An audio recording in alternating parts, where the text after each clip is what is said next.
Muchas gracias. Estamos de vuelta. Les ruego que vayan ocupando sus asientos para dar comienzo a esta segunda parte del Congreso.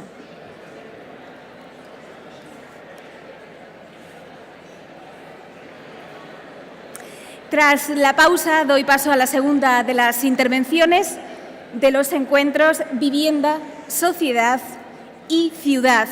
Si antes era un honor para mí darle el testigo a un periodista como Javier Ruiz, no es menos ahora cuando cedo ese testigo a Cristina Narbona, que es exministra de Medio Ambiente del Gobierno de España, una mujer que ha tenido una larga trayectoria política ocupando altos cargos en la Administración Pública y que es experta en vivienda. No en vano fue también secretaria de Estado de Vivienda y de Medio Ambiente. Por favor, Cristina Narbona. Gracias.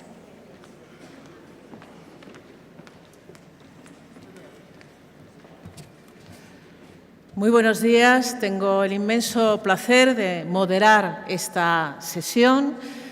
Quiero solamente señalar que he tenido responsabilidades en política de vivienda en el Gobierno de España, pero además sigo en estos momentos contribuyendo a través de la Red Española de Desarrollo Sostenible a la aplicación de la Agenda 2030, en cuyo diseño inicial participé en un grupo de trabajo que asesoraba al secretario general de Naciones Unidas. Y en esos años, entre el 2010 y el 2012, con el Global Sustainability Panel, tuvimos una aproximación muy holística a las cuestiones que hoy quedan dentro de la Agenda 2030, donde el elemento de interdependencia entre elementos muy distintos, por supuesto la ciudad en uno de los objetivos de desarrollo sostenible, se ponía de manifiesto como un acicate para que los gobiernos y también las empresas fueran capaces de hacer una aproximación integral a los problemas y a los objetivos del desarrollo sostenible. Esa capacidad de ver, por lo tanto, la vivienda no como una cuestión aislada, sino como una cuestión que conecta con problemas sociales, con problemas ambientales, que conecta obviamente con la ciudad, es lo que hoy vamos a tener ocasión de escuchar también en esta mesa. Felicito a los organizadores por estas espléndidas sesiones y tengo el gusto de presentar a un amigo, a un compañero de tareas políticas, a Joan Clos, que fue alcalde de Barcelona, que fue ministro de Industria, que ha sido durante muchos años secretario general adjunto en Naciones Unidas y que ha sido el director ejecutivo de ONU Habitat, que fue también embajador de España ante Turquía y que tiene acreditada una larga trayectoria de compromiso público y, en particular, desde hace bastantes años, de compromiso público con ciudades habitables, con ciudades sostenibles y con las políticas que pueden transformar el ámbito urbano. Y Joan Clos sigue todavía hoy, después de terminar su etapa en ONU Habitat, contribuyendo como consultor a la resolución de los conflictos que surgen en nuestras ciudades. Así que paso a dar la palabra al conferenciante. Después, como saben, habrá una conversación entre dos de las personas que nos acompañan y, a continuación, una mesa redonda con el resto de los ponentes. Muchas gracias y tiene la palabra Joan Clos. Muchas gracias. Muchas gracias, Cristina. Es un verdadero placer que me presente una compañera. En su día estuvimos en el mismo Consejo de Ministros, pero es que ella tiene además una gran experiencia en vivienda y podrías también contribuir con tus propias opiniones e ideas al tema de la vivienda. Hace años que sé que este tema también te interesa. En todo caso, esta mesa, como muy bien se ha dicho, nos va a permitir hablar un poco del tema del urbanismo, porque y su relación con la vivienda, porque al final la vivienda hay que ponerla en un sitio y tendremos ocasión de hablar con las personas que conocen de estos temas. Como se ha dicho también, yo fui alcalde y al final los alcaldes tenemos la responsabilidad de hacer las cosas, no tan solo de aprobar los marcos generales, de poner las leyes, de mirar, de buscar no sé qué. Al final, o la vivienda o se hace o no se hace. Y como que queremos hacerla, pues al final hay que encontrar la solución práctica para hacerla. Muchas veces a trancas y a barrancas, porque los marcos jurídicos son insuficientes, los marcos financieros suelen ser muy insuficientes y al final hay que buscar soluciones prácticas para dar respuesta a la demanda de la población. De todas formas, dejadme que explique muy brevemente a nivel global cómo está todo esto de las ciudades y cómo esto de las ciudades se vincula con la vivienda. Bueno, el tema que está sorprendiendo a todo el mundo es que el nivel de urbanización está creciendo de una forma desaforada. Nunca en la historia de la humanidad la urbanización está creciendo tanto. Y está creciendo de una forma, en fin, majestática en Asia, y esto ha hecho que a principios de siglo ya más de la mitad de la población del mundo estuviese urbanizada y ahora ya estamos casi llegando al 60% y llegaremos al 70, 75 incluso el 80% en los próximos 30 o 40 años. Estas son las previsiones de Naciones Unidas, pero es que además la realidad continúa empeñándose en confirmar este fenómeno. La urbanización en el mundo no tan solo crece a la velocidad que crecía antes, sino que aumenta la velocidad, se está acelerando. Es como si esto es el momento aquel en que alguien está apretando el gas en el motor y el coche no tan solo va a una velocidad alta, sino que se acelera. Y esto es sorprendente. Hemos intentado dar una respuesta a por qué pasa esto. ¿Por qué tiene ahora la humanidad que urbanizarse? Es una pregunta sorprendente, ¿no? ¿Y por qué además la urbanización se está acelerando?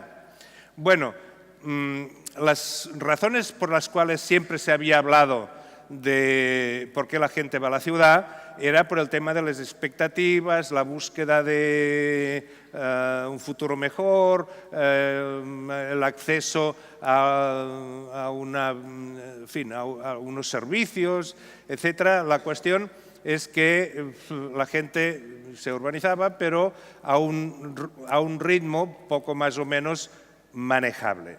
El problema es que el acceso a la urbanización actual es, para la mayor parte de los países del mundo, inmanejable.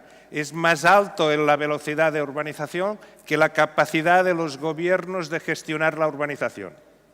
Y esto hace que el número total de pobladores del mundo, pobladores humanos del planeta Tierra, que viven en infravivienda, esté aumentando en vez de disminuir. Porque la urbanización va más rápido que la capacidad de los gobiernos para gobernarla. Y este es un fenómeno nuevo que necesita alguna explicación. La única explicación que en estos momentos se acepta, al menos consensuadamente, entre los especialistas del desarrollo, es que el papel de la ciudad en la economía actual, ya en una fase postindustrial, o que vamos de la industria 1 y luego la industria 2 y ahora ya se habla de la revolución industrial 3 o 4, etc. Es igual, como lo queramos llamar, la fase de la economía del conocimiento está haciendo que el papel de la ciudad está incrementando, el papel económico de la ciudad está incrementando con relación a la economía industrial convencional. Y esto es una sorpresa, porque los teóricos del desarrollo no lo habían anticipado y los teóricos de la sociedad de la información habían anticipado que pasaría lo contrario, que con la información la urbanización disminuiría. Y lo que está pasando, ante la gran sorpresa de todos, es que la urbanización está creciendo. Y esta es una novedad que hay que entender. Y además no crece toda la urbanización, como muy bien sabéis en Cáceres.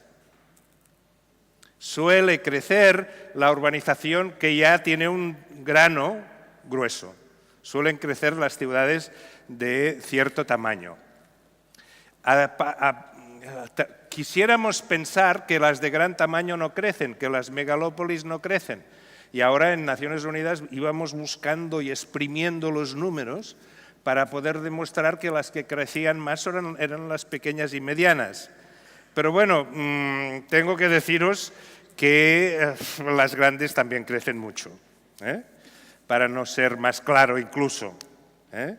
Hay una tendencia a la urbanización porque la urbanización juega un papel económico inesperado. Y esto tiene que ver, los teóricos de la economía ahora le ponen nombre, claro, a estas cosas y le ponen nombre, sobre todo en inglés, que en español suena mal.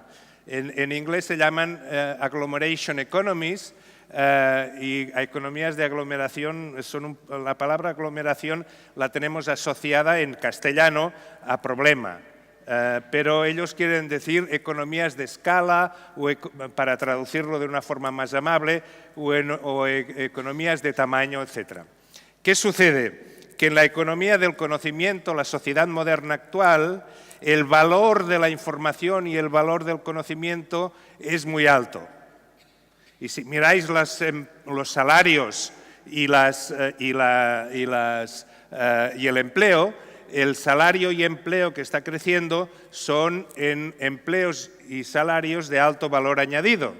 Y estos salarios y empleos de alto valor añadido están muy vinculados con periodos de formación largo, están con conocimientos de una cierta profundidad, etcétera, etcétera.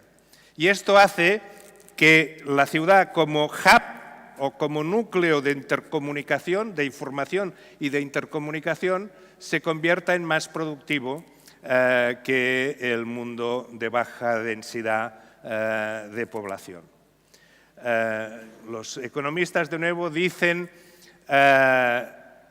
las economías de aglomeración se producen porque se da una efectividad real de la proximidad de los factores de producción. Y la proximidad de los factores de producción disminuyen los costes de transacción y, por lo tanto, la productividad de los factores aumenta. Y esto hace que los empleos y los salarios medios altos se vayan concentrando en las ciudades grandes o relativamente grandes en todo el mundo y en todos los contextos económicos, incluidos África, Latinoamérica, Asia y lo que sea. Entonces, cuando hablamos del derecho a la vivienda, tenemos que entender que se trata de un derecho de una vivienda donde, en un sitio o en unos sitios donde lamentablemente el precio del suelo será muy caro, porque la ciudad lo que hace, por la competencia y por el interés del espacio, es que los precios suban muy rápidamente. Y además se da una contradicción in terminis. Si tú quieres hacer una ciudad bien, buena, te preocupas por la ciudad, ¿qué pasa económicamente con los precios de esta ciudad buena? Suben. Hay una contradicción, es decir, queremos vivienda asequible, queremos una ciudad atractiva, que es la forma de atraer talento y actividad, pero si haces una ciudad atractiva, en un mundo de la globalización donde se abren relativamente los flujos de capital, el movimiento de las personas y muchas cosas, ¿qué sucede en una ciudad atractiva? Que los precios suben. Es esto una... Bueno, y se da la gentrification, ¿no? Se da la gentrificación. ¿Se da la gentrificación por un problema, por una conspiración de alguien que le gusta gentrificar? ¿O se da la gentrificación por dinámica económico-social espontánea? Yo soy más de la segunda opinión, porque me he encontrado con un gobierno de izquierdas, en mi caso, que hemos estado mejorando la ciudad y esto tiene como consecuencia que los precios de mi ciudad han subido.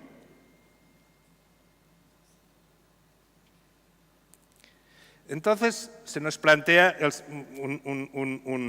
una necesidad de resolver esta contradicción. Si estás en una ciudad que está subiendo de precio porque la estás mejorando y se convierte más atractiva, tiene más demanda, etcétera, etcétera, ¿cómo puedes conseguir que haya vivienda asequible? Pues solo se puede conseguir con políticas públicas extraordinariamente robustas.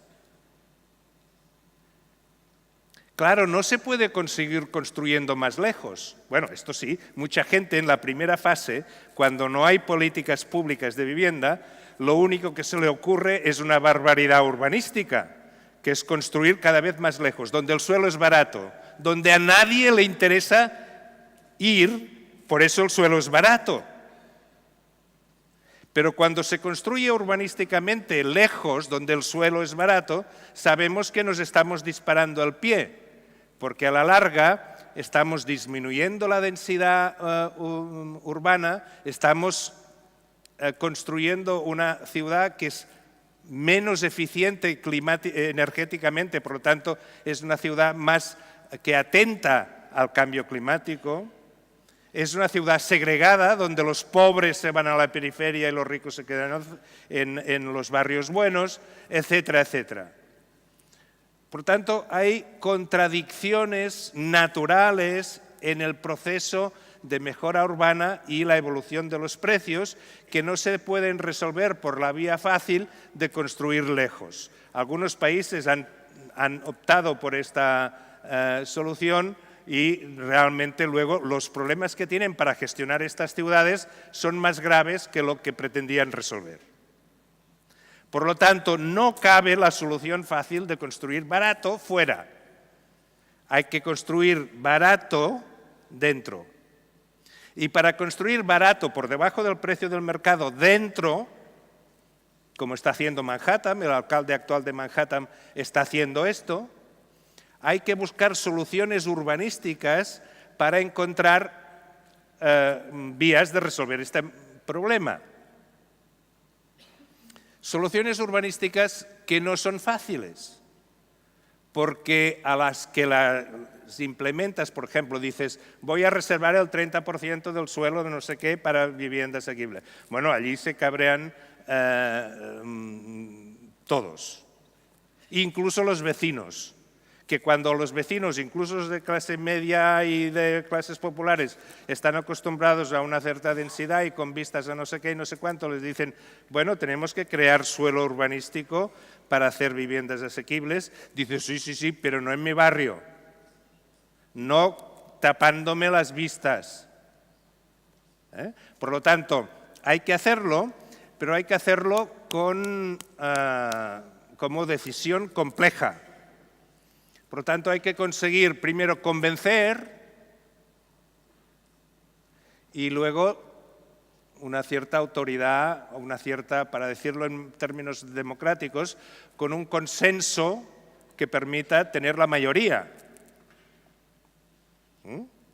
Y a pesar de estas dos cosas, esto no te garantiza ganar las próximas elecciones municipales. Por lo tanto, hay que tener una visión a medio y largo plazo, que va más allá de un ciclo electoral.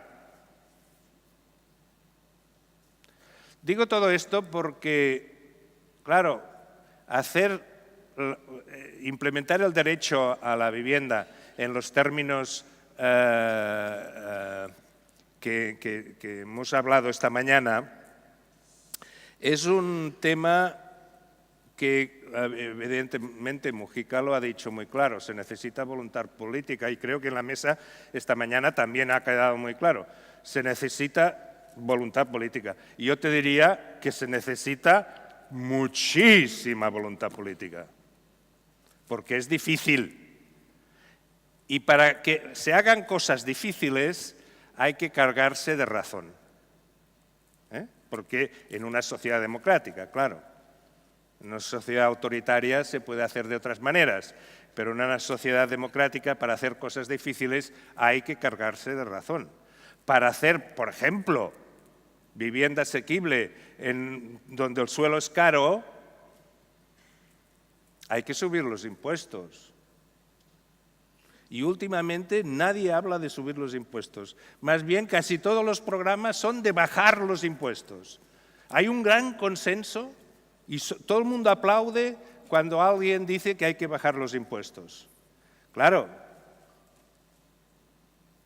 bajar los impuestos y hacer vivienda asequible donde se necesita, donde la economía moderna los requiere, hace falta tener recursos públicos, que por otra parte no son muy grandes, no se crean que es dificilísimo. No es impagable, es perfectamente pagable y en según qué sociedades lo consiguen hacer relativamente bien y en paz social. Por ejemplo, en Singapur. En Singapur el 90% de la vivienda es pública, incluso la de clase media alta. Ahora allí hay un consenso para que este modelo de vivienda continúe.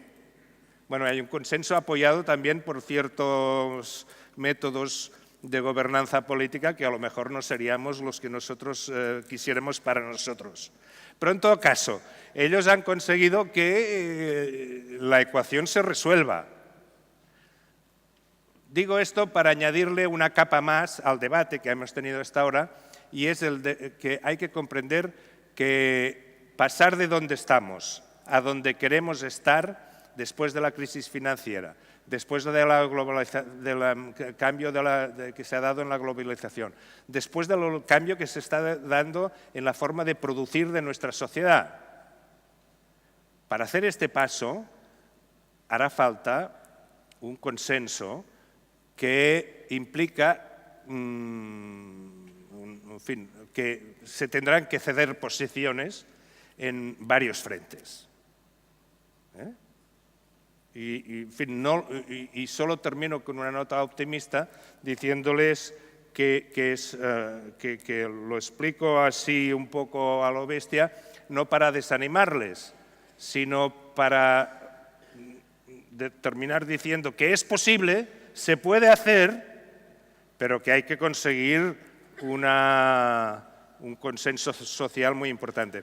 Esta es la foto de la noche del mundo. Y esta que he enseñado antes, la anterior, por favor, es una descripción matemática hecha por ordenador de dónde vive la población del mundo. Si se fijan en las dos imágenes, detectarán una cierta diferencia. ¿Qué hay de diferente entre esta imagen, que es una foto nocturna, y la anterior, que es donde vive la gente?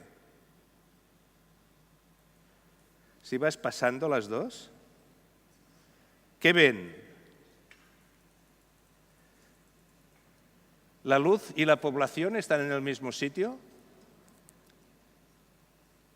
La luz está en los países desarrollados y la población está en los países de economías que están emergiendo. Por lo tanto, para terminar, hay aquí un esfuerzo de redistribución social de la riqueza, donde la vivienda forma una parte esencial que va a exigir mucho trabajo y que a pesar de todo es posible. Muchas gracias.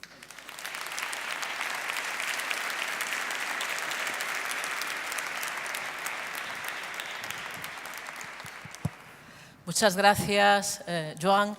Voy a hacerte una pregunta que puedes contestarme desde ahí a propósito de tu intervención y antes voy a hacer también una consideración sobre lo que tú decías, que es necesaria voluntad política para hacer una política de vivienda mucho más centrada en atender la necesidad de vivienda como un derecho y que para eso lo que no se puede es ir prometiendo bajadas de impuestos masivas, porque efectivamente en un país, por ejemplo, como el nuestro, España tiene un ratio de ingresos públicos sobre el PIB, un 38%, muy alejado del 44%, que es la media de los ingresos públicos sobre el PIB de los países de la eurozona.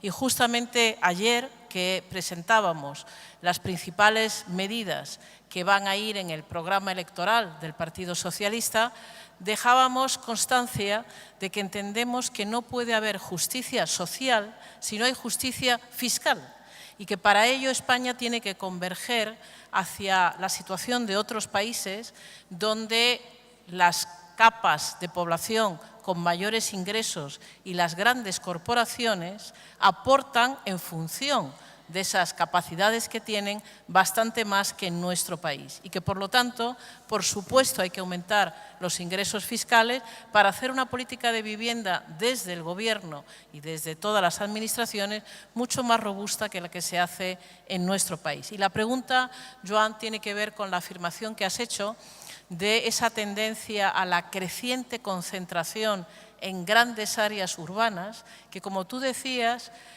no era previsible cuando existía la idea de que las nuevas tecnologías de la información y la comunicación podrían permitir el asentamiento y la actividad humana al margen de las grandes metrópolis.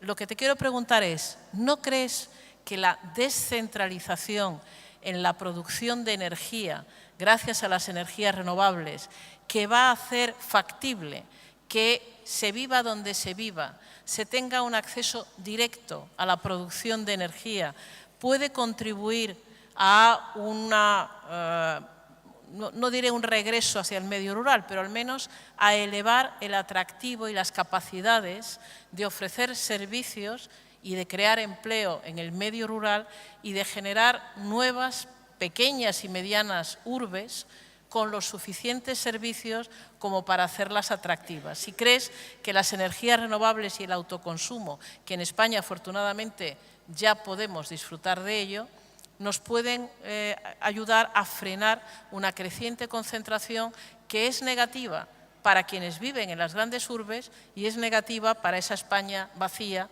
que se está despoblando y envejeciendo.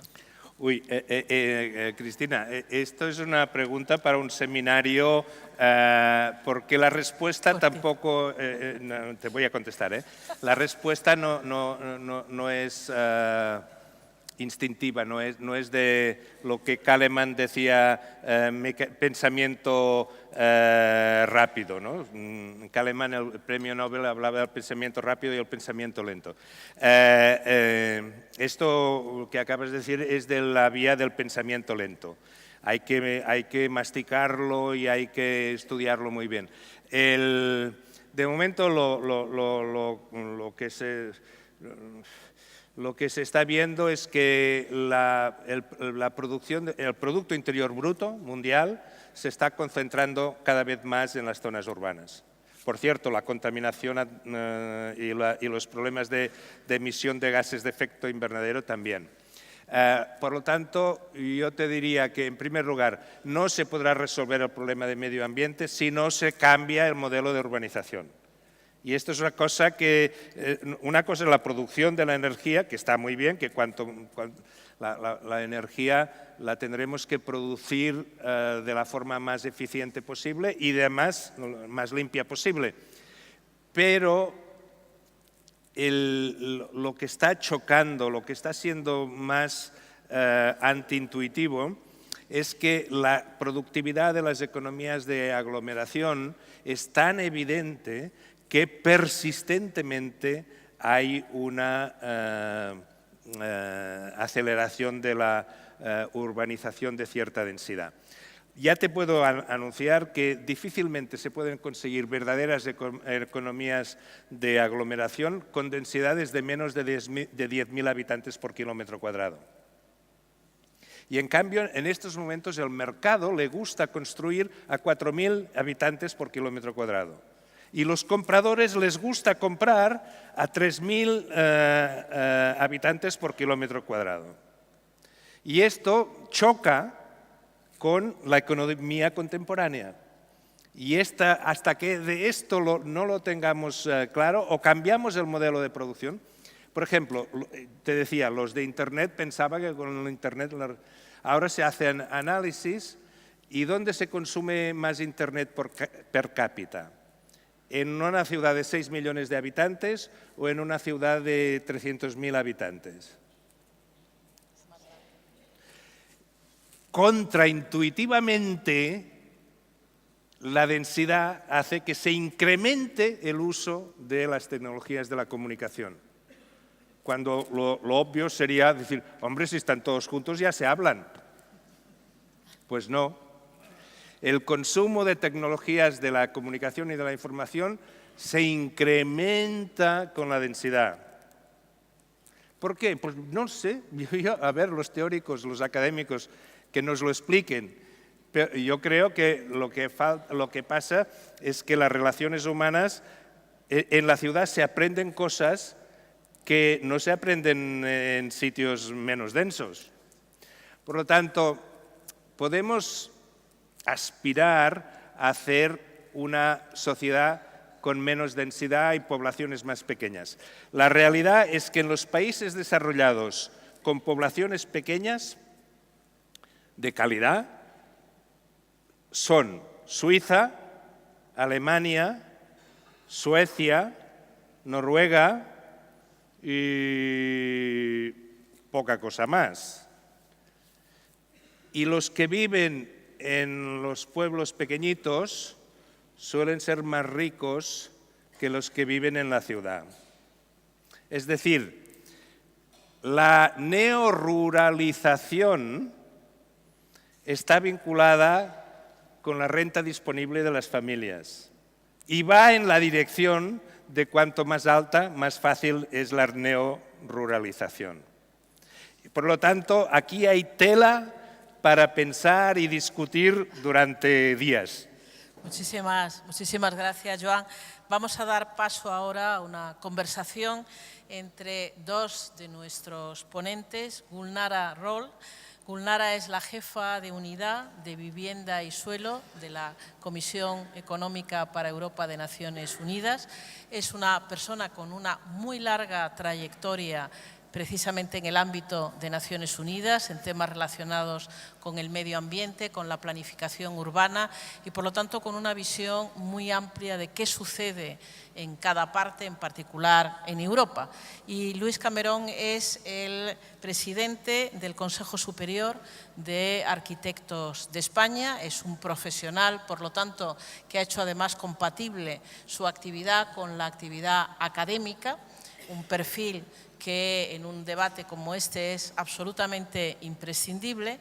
A mí me gustaría que tuvierais en cuenta las cuestiones que ha lanzado nuestro conferenciante en cuanto al vínculo entre la transformación de la sociedad con la transformación de las ciudades y cómo se puede mejorar la calidad de vida y al mismo tiempo hacer más asequible la vivienda, cosa que efectivamente es el problema, la no asequibilidad de la vivienda y las transformaciones que están pendientes en nuestras ciudades para que la vivienda contribuya también a la lucha contra el cambio climático y a la reducción de la contaminación de todo tipo. Por lo tanto, os doy la palabra, cada uno os pido que no os extendáis más de 10 minutos para que podamos estar en el plazo que tenemos hoy.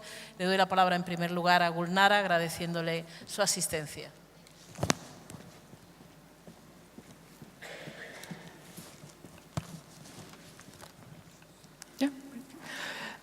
Dear Mrs. Moderator, dear colleagues, first of all, I would like to thank the organizers for organizing this very, very important meeting, because I think that issue of housing and housing, especially in cities, has to be discussed all together between the national government, local governments, regional governments, and all the stakeholders, because it's a very, very complex issue. And this meeting definitely is one of the examples of this. So this kind of discussion exactly will help us to actually, in practical terms, resolve the issue of affordability of housing.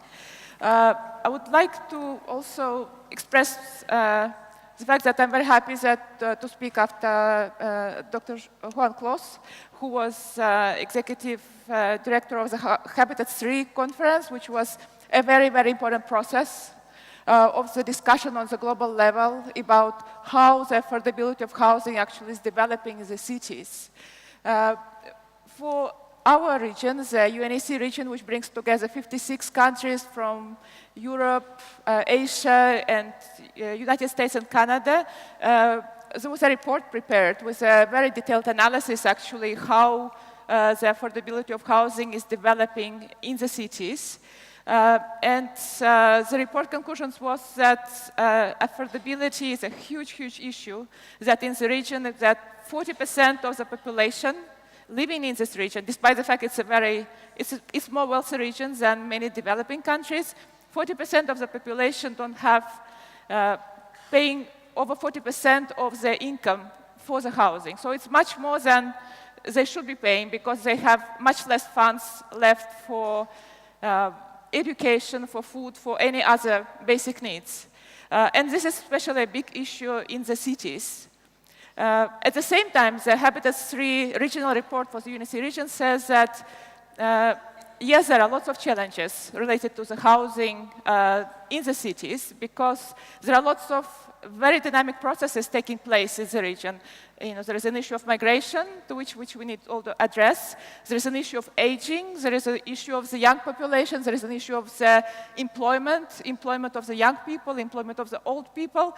So this is many, many different complex processes and challenges that we need to address. Of course, there was a financial crisis of 2008, as a result of which so many people lost their homes.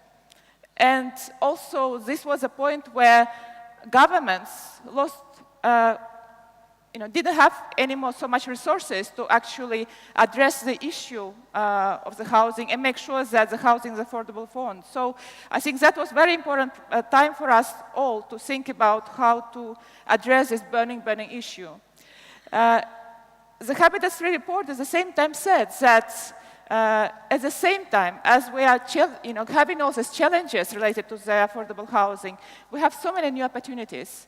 New opportunities related to digitalization, to the better connection between people through social media, through the globalization, so that we could also learn from each other, to get each other's best practices about how we actually can afford develop this access to the affordable housing.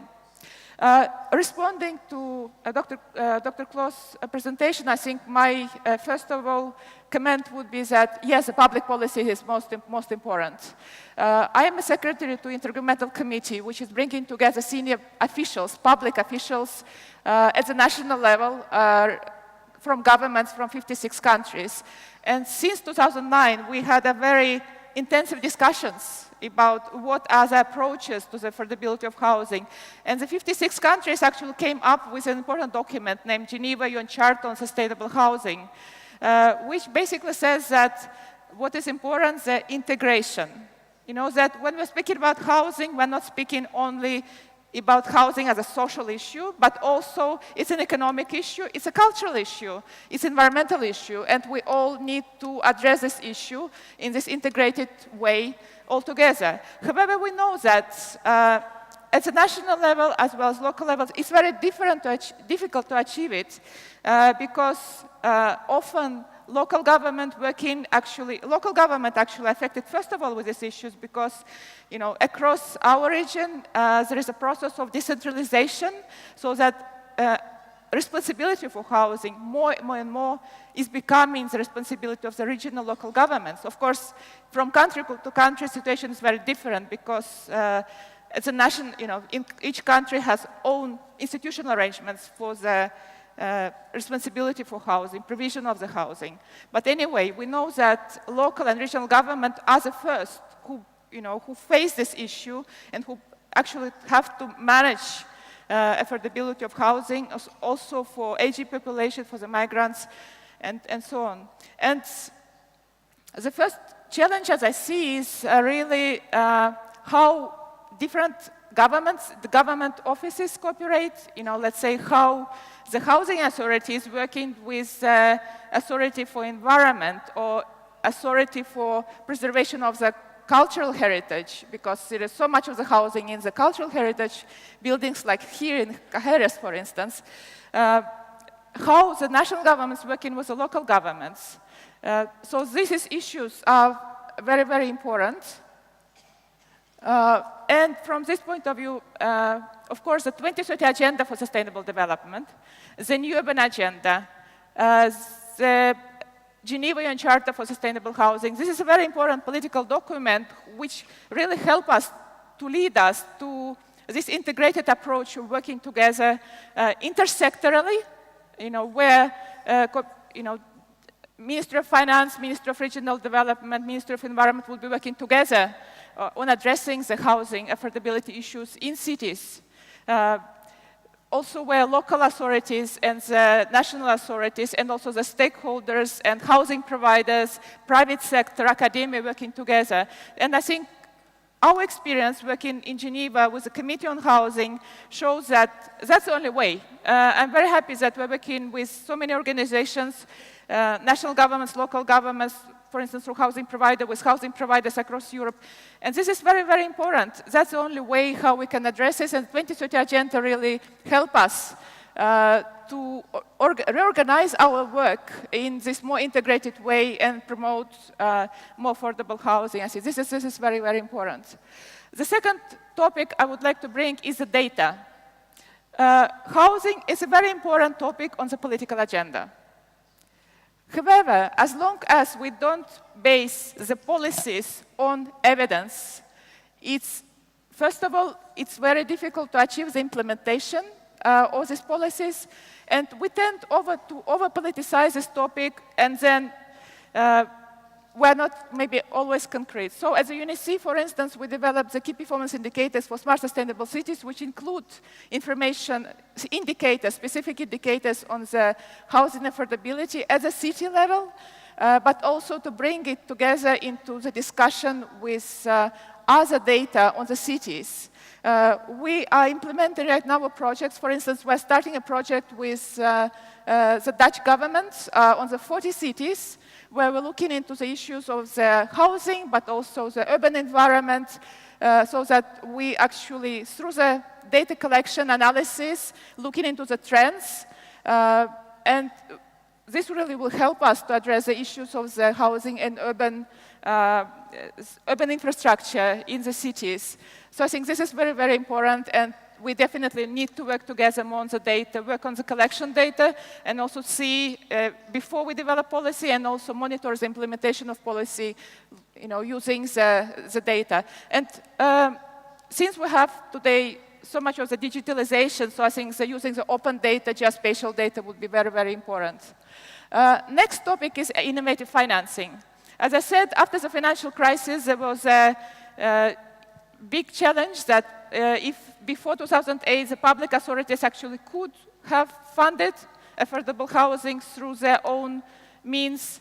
After that, it was practically impossible. So what we're working on many pilot projects, and this is one of the projects, for instance, on the district level in Kazakhstan, using the people-first public-private partnership approach to promote innovative financing, to bring together the national, local financing, also the financing from the private sector. And finally, in terms of the governance, it's very important to involve the local population. Because, for instance, I will bring you examples that when in one of the pilot projects on the, developing more digital housing, smart housing and smart cities, we try to develop address very quickly the issue of the housing using the digitalization. But very often you see that local people come back to you saying, no, we don't want your smart meters because most of the population in this district is old people, so they have low income. So we really have to have a very tailored approach to the needs of the population. And today is, of course, also lots of mobile applications which also help us to promote democracy and promote involvement of the local population in the making decision what kind of housing they want.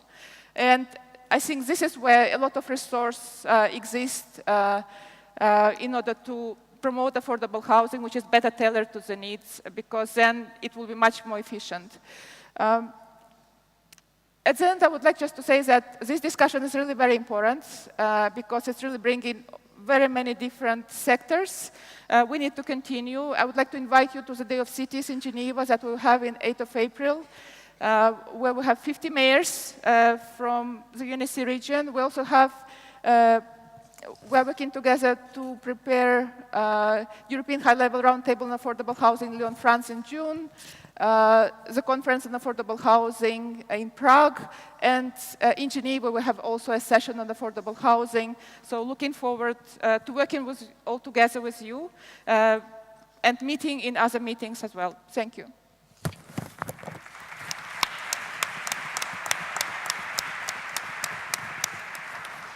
Muchas gracias. Gulnara tiene la palabra. Luis Camerón.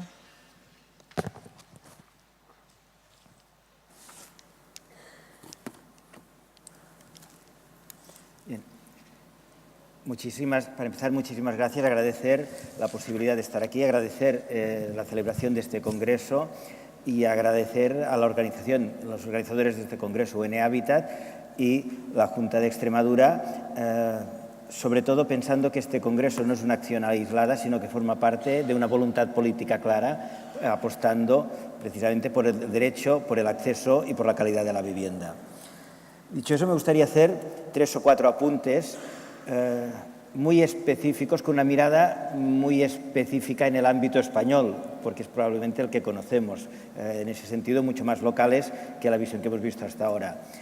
Durante la última generación, sobre todo si dejamos al margen la especificidad de los 10 últimos años de crisis, las políticas públicas de vivienda han sido pequeñas, escasas y subsidiarias.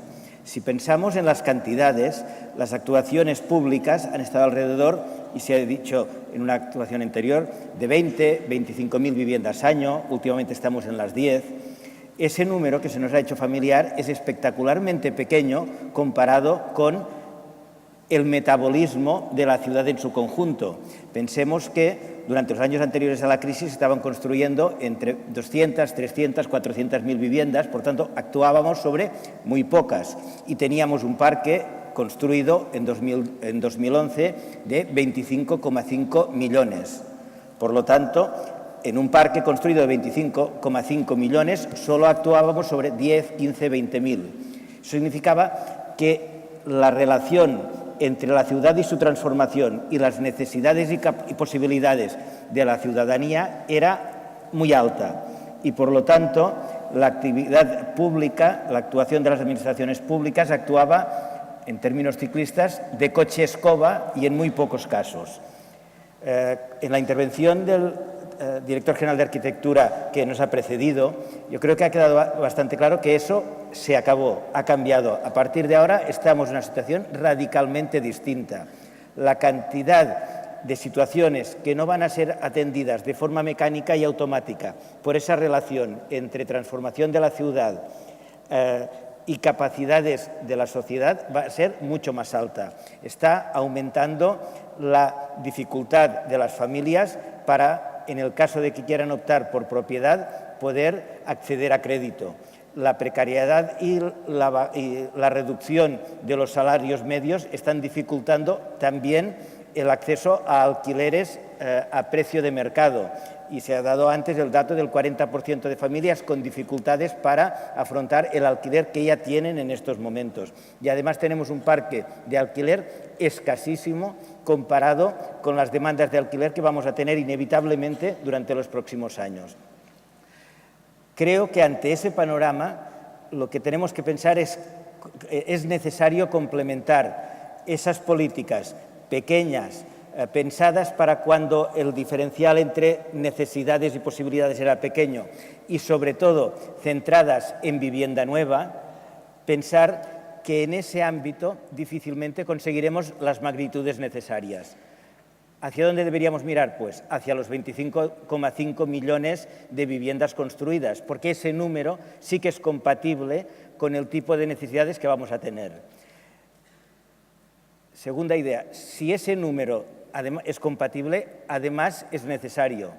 Sobre los 25,5 millones de viviendas ya construidas, es decir, sobre nuestras ciudades, no solo planea la necesidad de readaptarlas a las necesidades sociales de acceso a la vivienda, plantean otros grandes retos. El primero, clarísimo, cambio climático.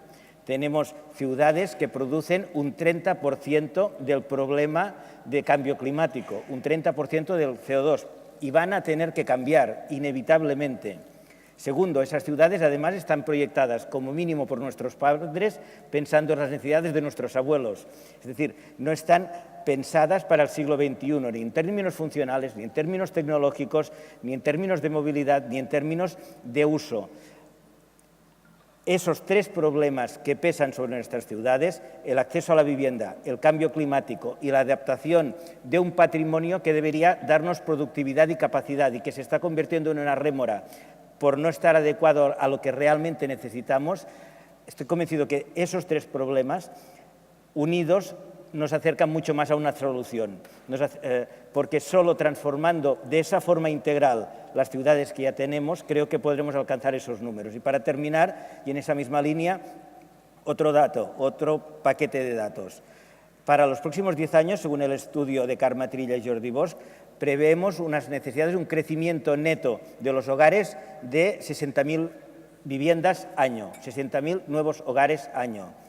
Si pensamos que eso, más una fracción promovida por desplazamientos, va a ser la necesidad de nuevas viviendas y que solo una parte de esas nuevas viviendas podremos dedicarla a cubrir ese desencaje, volvemos a estar en un orden de magnitud mucho más pequeño de lo que debemos hacer.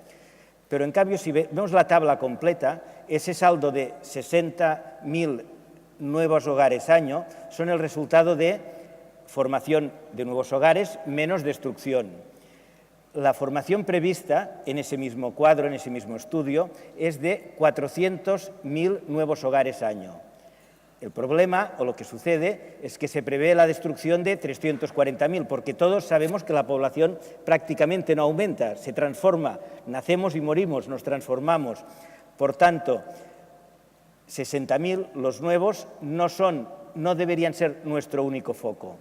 Si van a haber cada año 340.000 destrucciones de hogares, quiere decir 340.000 cambios de titularidad, desplazamientos, cambios de usuarios. Y ese seguramente es nuestra gran oportunidad, aprovechar cada uno de esos cambios para transformar esas viviendas, transformar, por lo tanto, esa ciudad vivienda a vivienda por cambio climático, por adaptación a nuevas necesidades y, además, con una política pública, como se ha dicho aquí, robusta, para que cada una de esas oportunidades, o todas aquellas que se puedan aprovechar, se aprovechen para reajustar ese parque a las necesidades sociales que percibimos y que, insisto, difícilmente vamos a cubrir con la obra nueva.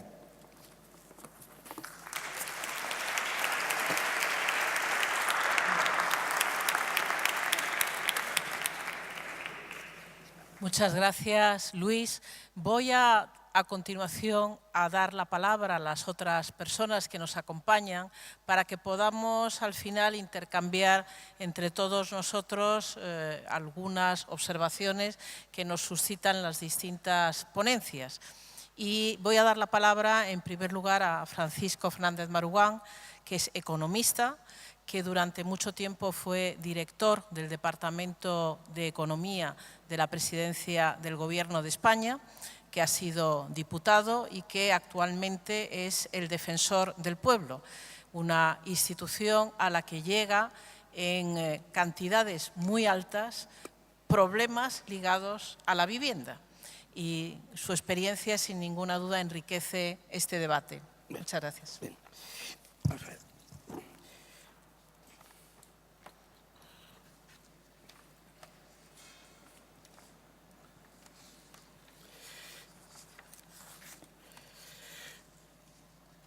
Buenas tardes.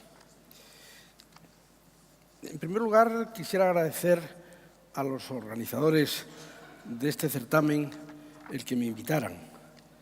Venir a Cáceres, para mí, es siempre una emoción. Yo hace 72 años nací en esta ciudad. Por lo tanto, bueno, pasar aquí 24 o 48 horas pateando la parte antigua siempre es una enorme satisfacción. Cuando venía para acá, se me planteaba una duda. Yo sabía de lo que quería hablar. Yo iba a hablar de un retroceso. Lo que no sabía es por dónde iba a sacar el argumentario de esta intervención. Mirad, conocí hace muchos años a un catedrático de la Universidad de Sevilla que se dedicó a estudiar las relaciones mercantiles entre la península ibérica y América Latina. Se llamaba Ramón Carande. Ramón Carande, que era una mezcla de economista y de historiador, decía que con frecuencia en España se producían importantes retrocesos. Y es verdad, en materia de vivienda se ha producido un retroceso relativamente importante.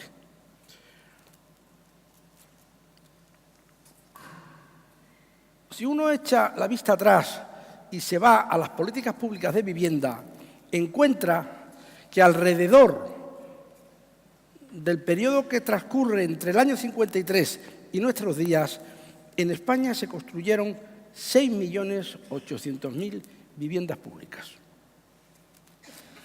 Y un porcentaje alto de la población española ha vivido a través de distintas presentaciones de la vivienda pública en España. Si hoy uno va y ve y quiere percatarse del número de viviendas públicas que se construye en España en los últimos años, la realidad es profundamente desconsoladora. Nosotros estamos viviendo un momento un tanto histórico. ¿Por qué? Porque el peligro de extinción de las experiencias de las viviendas públicas en España es una realidad fehaciente. Y, desde luego, solo dejará de serlo en la medida en la cual seamos capaces de producir un cambio rápido e intenso en las políticas de vivienda que apliquemos en esta sociedad. Creo que, de alguna manera, esto evidencia varias cosas. La primera que evidencia es que somos uno de los países europeos que menos nivel de protección ejerce a través de la vivienda. En segundo lugar, que sería el momento y la circunstancia de instar a los poderes públicos a que aumenten de una vez por todas el parque de viviendas de alquiler en esta sociedad. Y en tercer lugar, que de alguna manera fijen su atención en un conjunto de beneficiarios que en los últimos años y con bastante frecuencia han dejado de ser objetos de la protección. Me estoy refiriendo a las familias de rentas bajas, me estoy refiriendo a los jóvenes, a las personas que hayan sufrido desahucio, a las mujeres víctimas de violencia de género y a los inmigrantes. Por lo tanto, cuando uno se acerca a este hecho y observa la tipificación que se ha producido en materia de política de vivienda, tiene derecho a preguntarse si es que existe política de vivienda en la sociedad española. Y se tiene que plantear que de alguna manera,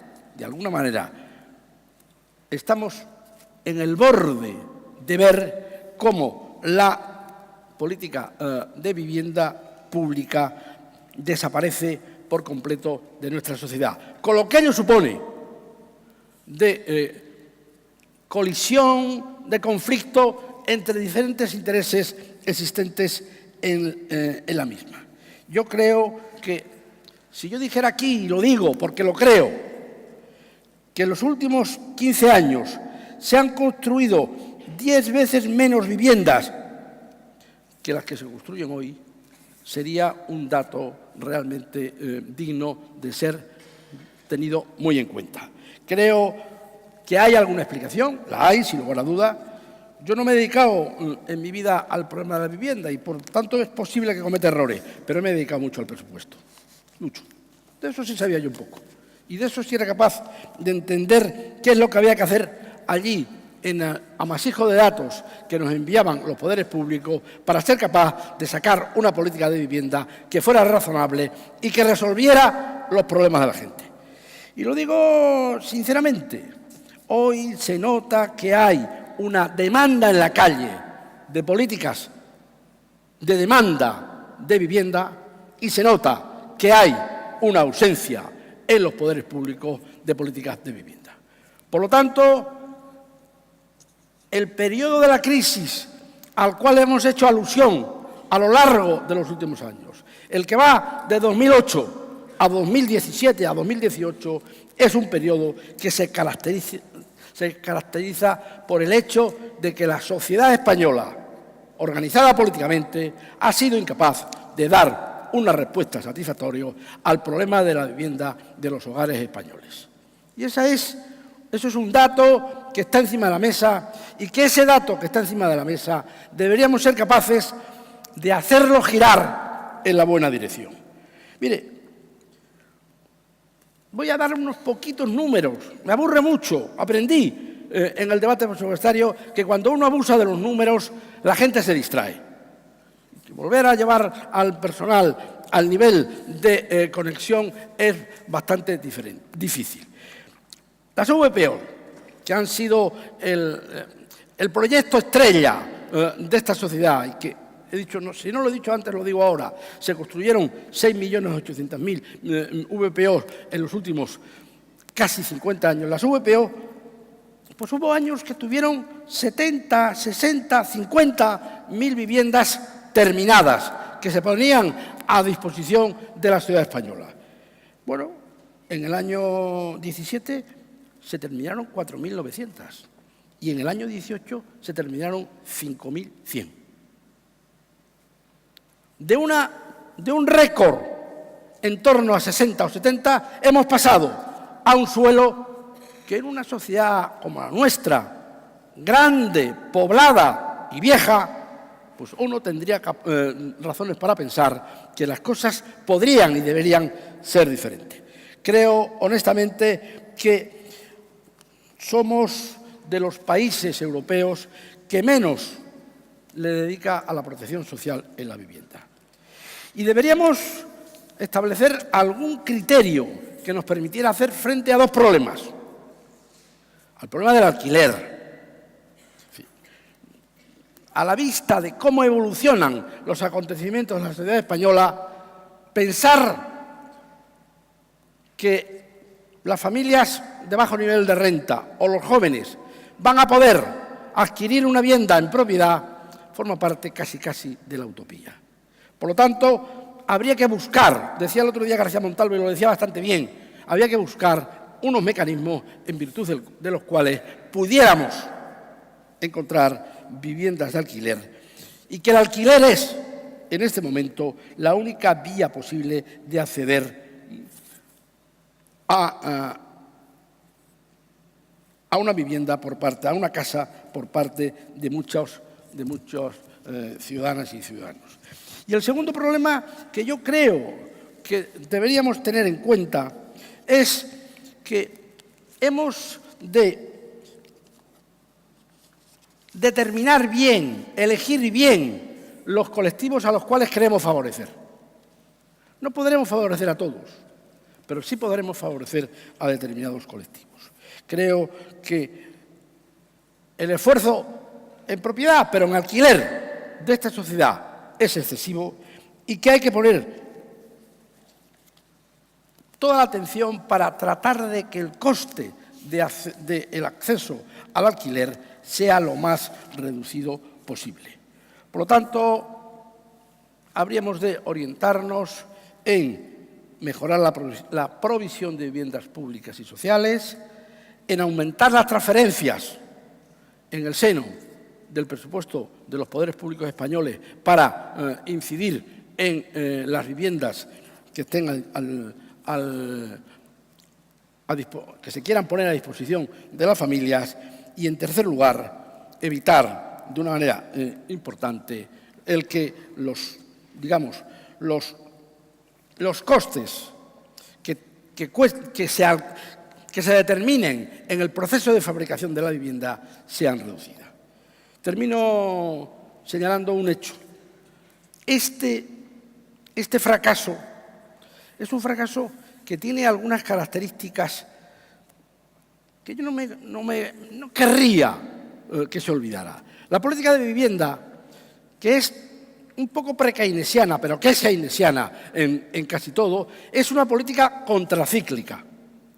Sí, una política que hacían los gobiernos en los momentos de baja actividad y que cebaban la bomba construyendo viviendas para las familias más necesitadas. Sorprendentemente, en la historia reciente de esta sociedad, ha sido una política procíclica. Ha sido una política que, en lugar de tratar de cebar la bomba para tener actividad, reducía la presencia de los poderes públicos en la política de vivienda. Y antes no lo dije, pero lo puedo decir ahora, porque no me va a costar, pienso que no me va a costar, a lo mejor me cuesta encontrar dos datos que son de alguna manera significativos. Mire, en el año 12 se calificaron como viviendas construidas de manera definitiva y puestas a disposición de las familias españolas 53.332. En el año 13, 17.000. Del 12 al 13, 50 a 17. En el año 18 y en el año 17, 4.900 y 5.100. Creo, sinceramente, que aquí se ha producido un ajuste que ha tenido consecuencias en la condición de vida de muchos hogares españoles, sobre todo de los jóvenes. Por lo tanto, hay que hacer modificaciones normativas para lograr que las cosas no caminen en esa dirección. Quizás no debiera decirlo siendo defensor del pueblo, pero tampoco me importa. Yo tengo que decir que lamento mucho que, por razones que yo no conozco, el decreto ley que intentó poner en marcha nuevos desarrollos normativos se paralizara en las Cortes. Muchas gracias.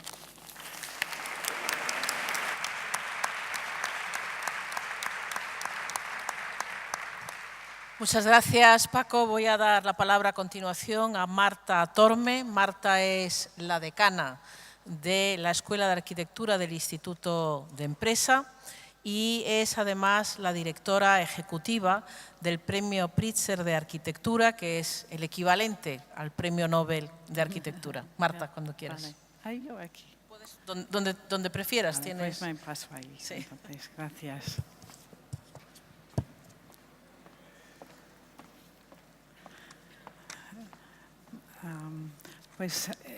También es un placer estar aquí y en principio pido disculpas por el acento, pero prefiero hablar en castellano porque creo que la mayoría de ustedes entienden y hablan castellano como primer idioma. Es un gusto estar aquí hablando de el derecho de la vivienda, la necesidad de vivienda, porque señala en un congreso de este tipo la complejidad del tema. Desde ayer con Alejandro Aravena y con todos los ponentes hemos visto las distintas capas del problema. La capa de número de viviendas, el significado para cada uno y la diversidad de la población, la necesidad, cómo va conectado a temas de economía, de política, también aspectos de urbanismo, como la localización en la ciudad o la movilidad. Esta complejidad a veces parece que no se puede abordar los problemas. Sin embargo, en mis pocos minutos de esta mañana, que creo que son 3, me gustaría abogar a favor del proceso de diseño. No el diseño, no la arquitectura como un producto terminado, sino el proceso de pensamiento que yo intento en la Escuela IE de Arquitectura y Diseño enseñar, inculcar, animar a los alumnos de abrazar cuál es el proceso de diseño. Y ese proceso siempre empieza con cuestionar qué es lo que queremos, qué es una vivienda y analizarlo de las muchas facetas. También el proceso de diseño requiere una visión, una mirada hacia el futuro. No sabemos exactamente cuál va a ser ese futuro, pero ninguna otra profesión, excepto la arquitectura o el diseño, imagina un futuro en corto, medio y largo plazo.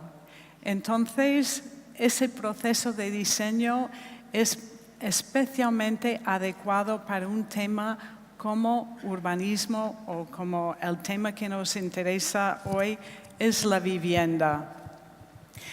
Después de ese cuestionamiento, esta investigación hacia dónde vamos o qué queremos, luego hay que recopilar muchísima información. Y la información viene de muchas fuentes, hay que contrastarlo, hay que integrarla, hay que sintetizarla. Y solo cuando se tiene eso, se puede empezar a pensar en soluciones reales. Un gran cambio en la arquitectura que yo veo desde el Pritzker, pero también desde mi trabajo en el mundo académico, es la naturaleza colaborativa de la arquitectura. Nadie diseña en una caja o en casa o en un sitio aislado. Los mejores diseños salen cuando hay de una forma real la colaboración entre los stakeholders actuales, pero también las personas que en el futuro quizás pueden ser afectados o beneficiarse de las ideas. Y una vez que se da esos pasos en el proceso del diseño, hay que comprobar. Y es otra característica diferencial de la arquitectura o el diseño. Una idea hay que comprobar antes de implementar. Entonces, yo solo quiero terminar diciendo, el problema de la vivienda, el problema del urbanismo, las ciudades del futuro, yo diría son los problemas más complejos que estamos enfrentando como sociedad.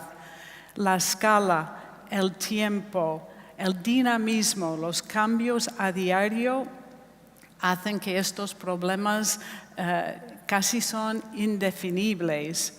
Sin embargo, tengo que ser optimista viniendo del mundo del urbanismo y arquitectura y ahora estando en una universidad.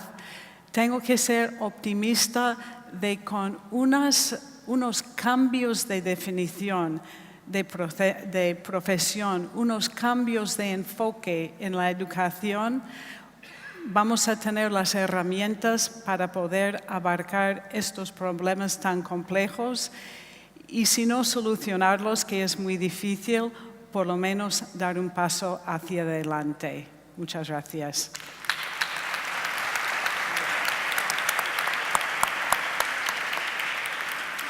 Muchas gracias, Marta. Nuestra última ponente viene de América Latina, es Julieta Montaño y es directora de la Oficina Jurídica para la Mujer de Cochabamba, en Bolivia. Ha sido vicepresidenta de la Asamblea de Derechos Humanos y tiene una larga experiencia y trayectoria precisamente en eso, en la defensa de los derechos humanos, muy en particular en la defensa de los derechos de la mujer contra todo tipo de explotación y discriminación. Muchas gracias por estar con nosotros, Julieta. Bueno, muchísimas gracias. Quiero agradecer realmente a la Junta de Extremadura, ¿no? Con esto. Quiero agradecer a la Junta de Extremadura, a ONU Habitat, a la Fundación Ciudadanía por darme la oportunidad de estar por acá, aprendiendo sobre todo de los conocimientos y la amplia experiencia que en estos 2 días nos han ido transmitiendo los diferentes expositores y expositoras. Lo que yo quiero es más bien hacer énfasis en algunas preocupaciones que me saltan a partir de mi experiencia de defensora de derechos humanos. Llevo aproximadamente 40 y tantos años en la defensa de derechos humanos. No sé hacer otra cosa como abogada que no sea defender los derechos humanos. Y por eso me asaltan algunas preocupaciones, ¿no? Y una de las preocupaciones es comprobar, por ejemplo, que cuando se habla del derecho a la vivienda y uno revisa la legislación, uno se encuentra con que, bueno, además de todo lo que ya se dijo en la Declaración Universal de los Derechos Humanos, en el Pacto de Derechos Económicos, Sociales y Culturales, en la Convención de la CEDAW y en muchos otros instrumentos, se ha reconocido el derecho a la vivienda y muchos estados también han hecho suyo esa mención del derecho a la vivienda. En mi país se reconoce el derecho a la vivienda y además el Estado se obliga a desarrollar políticas públicas para garantizar una vivienda digna a sus habitantes. Por estar aquí, mis compañeros latinoamericanos, he revisado, por ejemplo, la legislación de Uruguay, la legislación de Panamá, exactamente, son hermosas declaraciones que existen ahí, pero cuando ya vamos a la realidad nos encontramos con que nos hemos quedado simplemente en una declaración. En mi país se dice un saludo a la bandera, ¿no? Es decir, estamos ahí, un brindis. Y es más, nuestros gobiernos son bastante diligentes en ratificar cuanto tratado o convención internacional se tiene, porque saben perfectamente que no van a rendir cuentas y que el momento de rendir cuentas van a contratar unos cuantos consultores para que digan lo que quiere el gobierno y no lo que refleja la realidad. Entonces, me preocupa porque sencillamente en algunos casos donde se desarrollan políticas públicas sobre vivienda, son políticas que están totalmente alejadas de la realidad, de las necesidades de la población necesitada. Y sobre todo me preocupa porque las mujeres y los jóvenes son los grandes ausentes en la discusión de las políticas públicas sobre vivienda. Los jóvenes que son en realidad los más interesados, los jóvenes que de aquí para adelante lo que les espera de repente es ir a engrosar esos ejércitos de gente sin techo, no son escuchados, no son invitados para definir. A las mujeres no se les invita para decir cuáles son sus necesidades. Hay mujeres, cada vez mayor cantidad de mujeres que están encabezando familias. Hay las familias monoparentales encabezadas por mujeres. Tenemos un problema muy grave que se lo visibiliza, pero que tampoco se está pensando cómo se va a resolver a la larga esto, el problema de la maternidad adolescente. Cada vez más mujeres jóvenes, mujeres adolescentes que son madres, pero ¿qué les espera? O quedarse indefinidamente bajo el techo de los padres o salir a la calle y ser una más de los sin techo. Entonces, yo creo que esta ausencia, en primer lugar, de políticas públicas o defectuosa política pública, se debe fundamentalmente porque los y las interesadas no están presentes en el diseño, la discusión, la evaluación de las políticas públicas de vivienda. Y por lo menos a las personas mayores creo que lo que nos toca sobre todo es hacer que cada vez más esta población, estos sectores de la población se vayan involucrando para que las políticas públicas sean realmente atractivas y que cada quien le dé valor a aquello que es tan importante como es la vivienda. Muchísimas gracias.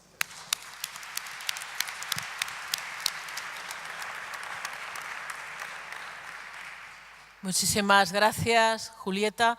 Vamos ahora a abrir un turno. En primer lugar, quiero que si alguno de los ponentes que ha intervenido, nuestro conferenciante y el resto, quieren dirigir alguna pregunta a otros de esta mesa, que lo hagan ahora, que pueden efectivamente complementar alguna de las intervenciones.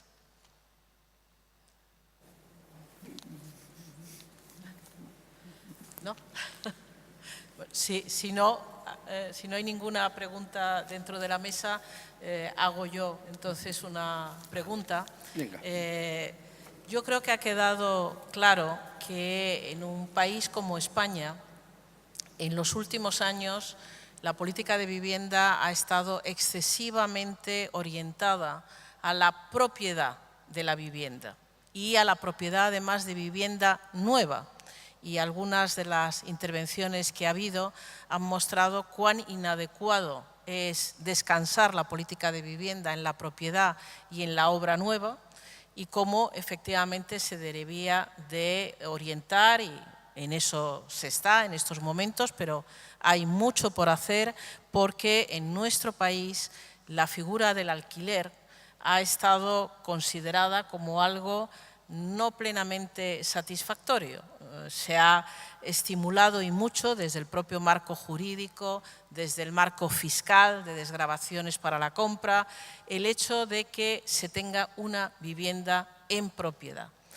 Y me gustaría que quizás tanto Gulnara, que tiene una visión de las buenas prácticas y alguna nos la ha comentado, y también por parte de Joan, vamos a pasar de lo que es la experiencia española a otras experiencias en cuanto a la promoción del alquiler desde la política pública, porque, como digo, es sin duda algo que tenemos que cambiar en nuestro país y hay mucho que aprender de experiencias de otros países. Así que me gustaría que tanto Gulnara como Joan pudieran aportarnos algún comentario.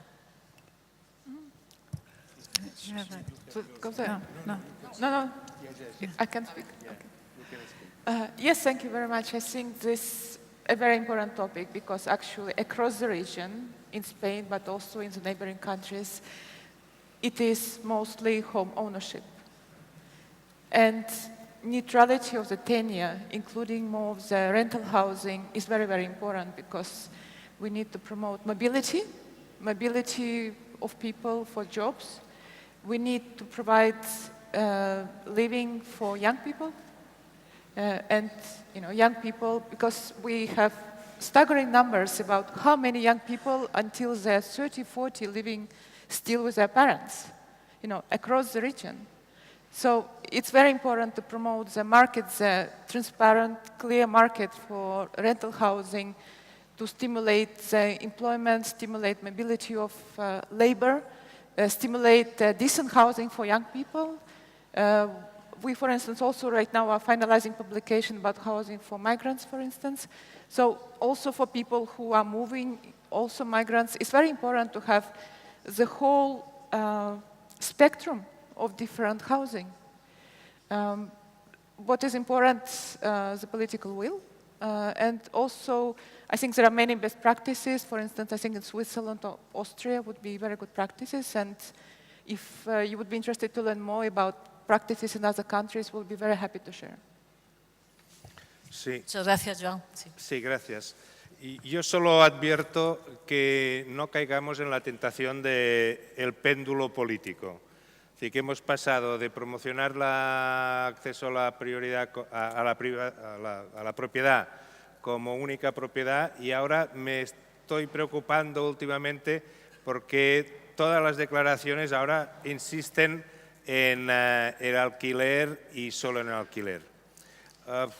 Es de nuevo un tema complejo, no es un tema que se pueda resolver en una tertulia, porque de hecho hay una correlación entre nivel de renta y aprecio de la propiedad. En los países más pobres, y tendríamos que ir a De Soto o incluso a la Revolución Francesa, cuando la propiedad se reclamaba como un derecho a la libertad de poder actuar en la vida, es decir, tener algo que te permita luego tener un crédito y hacer alguna cosa más. Ahora, en España, cuando éramos muy pobres, se priorizó mucho la propiedad y además en gran sintonía con la población, porque la población tenía un instinto que le daba la sensación de que la propiedad de la vivienda al menos le daba una cierta protección de cara al futuro. Si tú tienes un estado del bienestar generoso, que sabes que tienes una pensión asegurada y que la pensión es de una cierta calidad, tienes asegurado un seguro de paro que es también no sé qué, todo esto, entonces dices, bueno, pues quizás no sea tan importante si la vivienda es de propiedad o de alquiler, pero cuando el estado del bienestar más bien es débil, es más bien, las pensiones más bien son justitas. En fin, imaginaros que estas 6 millones de viviendas que se construyeron, que has mencionado antes, si en vez de propiedad hubiesen sido de alquiler, lo que les representaría a estos millones de habitantes que viven en estas casas, vivir con la pensión actual que tienen, que a lo mejor es de 400, 500 o 600 euros. Por lo tanto, está muy bien tener un stock de alquiler porque la vida moderna y los jóvenes no se preocupan tanto. Por cierto, no se preocupan tanto porque tienen una gran confianza en que el estado de bienestar que les hemos dejado funciona.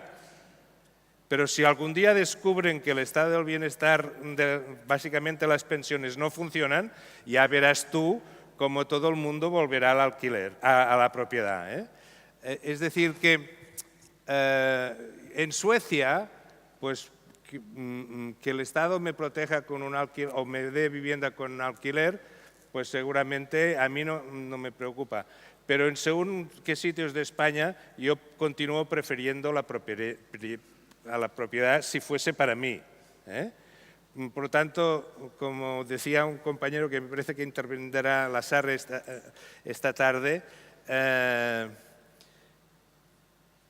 ¿cuántos de aquí estamos en alquiler? Tanto los que no queremos alquiler, hay los que si no quieras para los demás lo que no quieras para ti. Bueno, no, que hay que hacer más alquiler, porque hay poco y hay que hacer más alquiler en las ciudades donde hay más movilidad. Pero, por favor, no nos pasemos ahora al otro lado. Yo en mi ciudad, los que conocéis Barcelona, los barrios populares que se han mejorado más, Nou Barris, la Barceloneta, la Guinaueta o no sé qué, Hospitalet, otro municipio de al lado, son ahora ciudades relativamente dignas porque en su momento el acceso a la propiedad a los trabajadores fue un gran acierto. ¿Que esto nos ha dejado sin stock de viviendas? Bueno, pues hagamos un stock de viviendas, pero no hagamos ahora revisionismo sobre lo que se hizo porque podemos cometer errores de precipitación. Muchísimas gracias, Joan. Julieta quería hacer un comentario. Sí, lo que yo quería es comentar también que en esto del alquiler lo que preocupa es lo que ya lo ha dicho, ¿cuánto por ciento del ingreso de una persona le representa en este momento el alquiler? Y además las exigencias que acá en España hacen, yo tengo una hija que vive en alquiler en Barcelona, y las exigencias que hacen para que pueda acceder a una vivienda. Tiene que tener una nómina fija con un contrato indefinido en un momento en el que el empleo se ha precarizado y que son contratos temporales. Entonces estamos entre que puede que tenga el ingreso suficiente para pagar, pero no es indefinido. Si no tiene un contrato indefinido, no puede acceder tampoco a una vivienda que le dé seguridad de estabilidad, por lo menos por unos 3, 4 años, ¿no?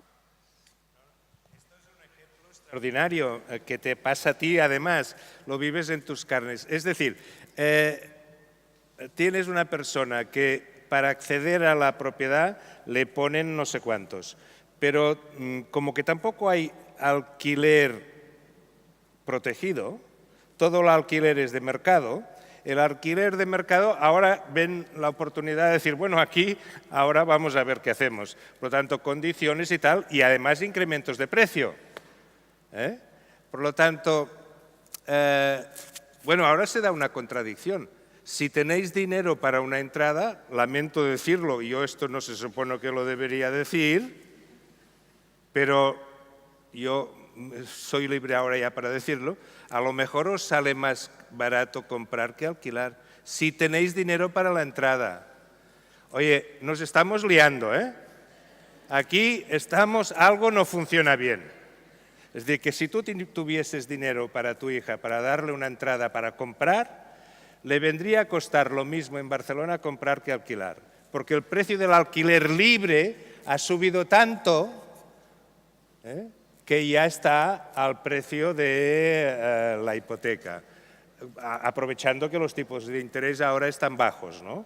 Por lo tanto, no demos bandazos, analicemos el problema a fondo y hagamos una política consensuada a medio y largo plazo, porque si no, aquí lo que estamos siempre es reaccionando para lo que pasa o va a pasar mañana y así no se va a resolver el problema de la vivienda. Muchas gracias, Joan. ¿Hay alguna reacción? ¿Quieres, Marta? Oye, ya. La única cosa que iba a decir es, como todos los temas que estamos debatiendo, hay que precisar un poco más en cada caso o cada sector. Por ejemplo, hay momentos de la vida, hay momentos hay distintos sectores de la sociedad que puede utilizar la vivienda en alquiler y utilizarlo muy bien. Cuando hablamos de gente joven que está probando en una ciudad o en otro o un puesto de trabajo y tienen la idea que van a cambiar de ciudad o trabajo o estado de vida, o la gente mayor, ¿para qué necesitan una casa? Las hipotecas, reverse mortgages, sería una cosa para poder vivir más dignamente sin tener todo el dinero de uno dentro de una casa. Entonces, en el tema de alquileres, yo veo también una tendencia de ir a alquileres de espacios muy, muy pequeños, con los servicios comunes más grandes. Eso para ciertos sectores de la población es deseado. Pero también tenemos que recordar lo que se lleva diciendo, que la vivienda no es solo la vivienda. Un alquiler para un sector o una parte de la sociedad que tiene otros problemas de desempleo, de falta de educación o entrenamiento o conocimiento de ciertos skills para trabajar, la vivienda tiene que ir en paralelo con esos otros servicios. Entonces, bueno, otra vez estoy diciendo, no hay solución para todo, pero soluciones parciales llevados en un conjunto podría hacer algo. Muchas gracias, Marta. Paco. Sí.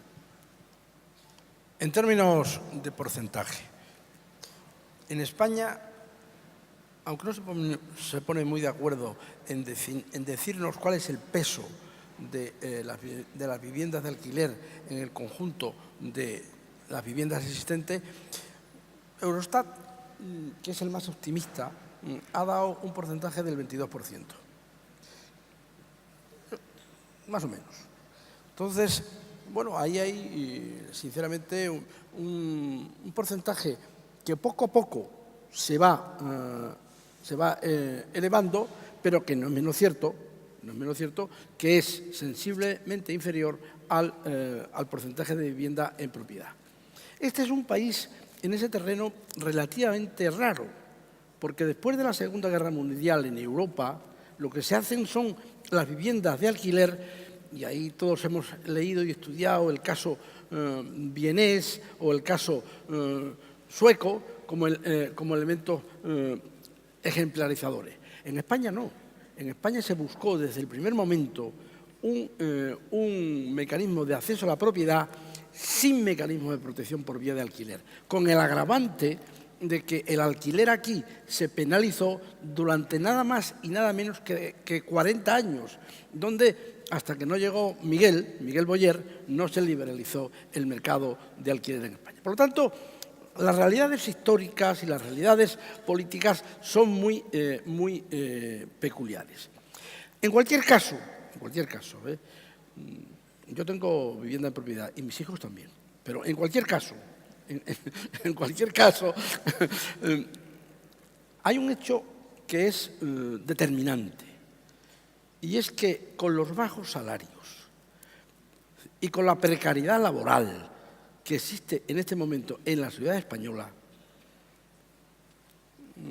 y con lo que ha sucedido en los últimos meses en el mercado de alquiler, que se ha puesto por las nubes, que es como se dice aquí en España, sobre todo en las grandes ciudades y en las islas, bueno, pues esto tiene que tener algún tipo de análisis y alguna objetivación. Porque yo dudo, lo voy a decir claramente, yo dudo que la tensión del alquiler, de los precios de alquiler, sea en Getafe igual que en Badajoz o que en Cáceres, donde creo que no existe mucha tensión en ese terreno. Por lo tanto, la política de la vivienda, en su faceta de acceso al alquiler o de acceso a la propiedad, tiene que ser, en cualquier caso, en cualquier circunstancia, una política diferenciada, una política muy sobre el terreno. Y yo me atrevería a decir que si queremos, bueno, buscar esa seguridad que todos queremos y que todos hemos hecho de alguna manera en nuestras vidas, deberíamos tratar de encontrar unas condiciones laborales de trabajo menos groseras que las que tienen hoy nuestros hijos. Nada más. ¿Me permites un...? A ver. ¿Me permites un comentario? Sí. Disculpa. Yo creo que ahora estamos teniendo un debate que seguramente al público le gustaría que durase más. El problema de nuestra política pública de vivienda es que no tenemos política de alquiler pública por debajo de precios de mercado. Sí. Es decir, forzamos a los pobres a ir al mercado de alquiler. Y el mercado de alquiler es un mercado, y cuando hay oferta, sube los precios. Entonces, hay que hacer política pública de alquiler. Pero, compañero, hacer pública alquiler de vivienda quiere poner dinero público inmovilizado en activos inmobiliarios. ¿Y de dónde vamos a sacar dinero público para inmovilizarlo en un stock de viviendas en alquiler? Cuando no podemos cumplir el déficit público y luego tendremos que empezar a discutirnos quién pone el dinero, si la autonomía, el Estado o el ayuntamiento.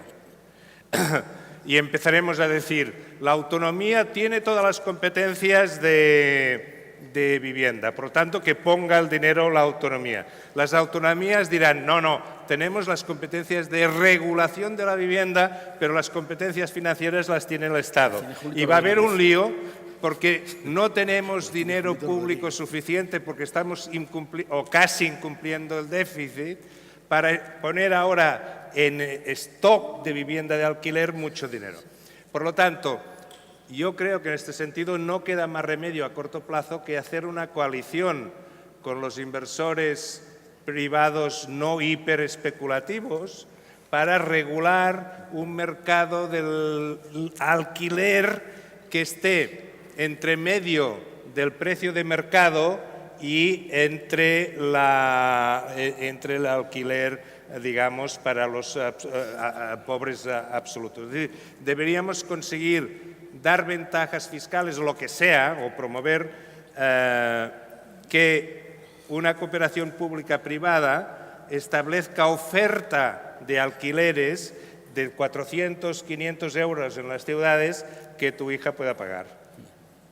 Y esto requerirá un esfuerzo público que tendrán que coordinarse el Estado, el Ayuntamiento y las autonomías para financiar, porque hay que poner dinero público en edificios y que luego no lo puedes sacar de allí durante toda la vida del edificio. Está bien, Joan. Y también nos puede suceder que incluso ese dinero público no sea suficiente, porque probablemente el reto es mucho mayor que eso. Claro que no es suficiente, ahora es inexistente. La alternativa al dinero público, el complemento siempre es la tinta oficial. Entonces, yo creo que también debemos tener, como os he dicho antes, políticas públicas muy claras para utilizar el cambio de reglas, para fomentar que ese parque ya existente, además de lo que se vaya a construir nuevo, vaya desplazándose y se vaya ubicando en esa capacidad de también ofrecer alquiler a precios regulados. ¿Cómo? Pues como ha sucedido siempre. Cuando hemos pensado en la obra nueva, siempre hemos pensado en que la nueva edificabilidad, en parte, generaba suelo público. La transformación de la ciudad, con nuevas reglas, también puede generar beneficios, plusvaluas que asignar a ese cambio, a esa transformación, aumentos de números de viviendas, aumentos de edificabilidades en algunos casos, transformaciones de barrios obsoletos, de zonas industriales que ya no van a tener industrias del siglo pasado, barrios de baja densidad. Esa transformación y aquello que permitamos a esa ciudad transformarse generando valor, seguramente es el otro componente que añadir a unas arcas públicas con graves dificultades, aunque debemos apostar por ellas, para poder tener políticas públicas. Y un último comentario. Las necesidades sociales cambian cada vez más rápido. Las viviendas son a 100 años vista. El mercado inmobiliario, la ciudad, cambia muy despacio. Solo podremos abordar eso con políticas a largo plazo y, por lo tanto, con algo parecidos a pactos de Estado, a pactos colectivos que nos permitan pensar a largo plazo, porque si no pensamos a largo plazo no podremos transformar algo que por su propia naturaleza tiene muchísima inercia. Está bien.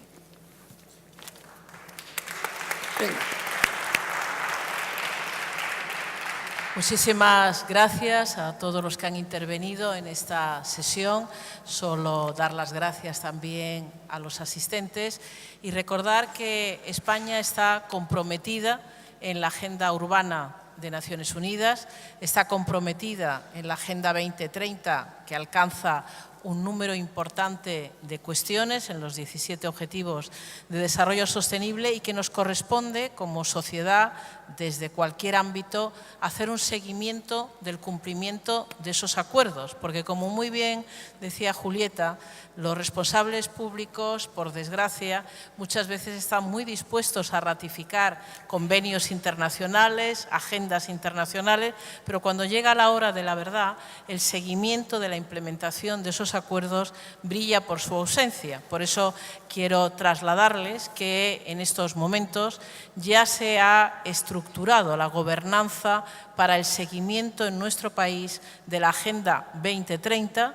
La Agenda 2030 tiene una alta comisionada que depende directamente del presidente del Gobierno y hay una serie de estructuras para garantizar que se hace un seguimiento, es decir, se analiza, se evalúa si estamos avanzando o retrocediendo en cuestiones como las que aquí hoy se han planteado de garantía de cumplimiento de ese derecho a la vivienda y muy en particular el derecho a la vivienda para los colectivos más vulnerables, que son aquellos para los que el mercado, sin ninguna duda, no tiene una respuesta. Muchas gracias y de nuevo enhorabuena por la organización de este congreso. El mercado, como